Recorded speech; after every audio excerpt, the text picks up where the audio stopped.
அனைவருக்கும் வணக்கம். நான் உங்கள் ஜெயமேனுகோபால். லக்னம், ராசி, லக்னாதிபதி, ராசி அதிபதி இவர்களை பற்றி இன்ற பதிவில் காணலாம்.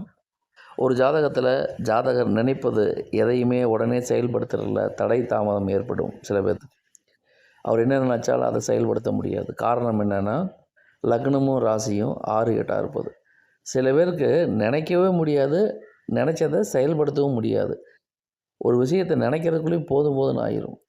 அதுக்கு என்ன காரணம் அப்படின்னா, அடிப்படையில் ஜாதகத்தில் லக்னமும் ராசியும் 6, 8 இருந்து லக்னாதிபதியும் ராசி அதிபதியும் 6, 8 இருந்தால் சொல்லவே வேணாம். எந்த ஒரு விஷயத்தையும் இந்த ஜாதகர் நினைக்க முடியாது, நினச்சாலும் அதை செயல்படுத்த முடியாது. ஒரு செயலை எக்ஸிக்யூட் பண்ணுறதுக்குள்ளேயும் போதும்னு ஆயிரும். காரணம் என்னென்னா, இந்த அமைப்புகள் ஜாதகத்தில் பாதிக்கப்பட்டிருந்தால் ஜாதகரால் உடனே எதையும் செய்ய முடியாது. இவை முழுக்க முழுக்க பொதுவான தகவல்கள். தனிப்பட்ட ஜாதகத்தை பொறுத்து பலன்களில் வேறுபாடு இருக்கும் என்ற அடிப்படை உண்மைகளை நாம் மறந்துவிடக்கூடாது. நன்றி, வணக்கம்.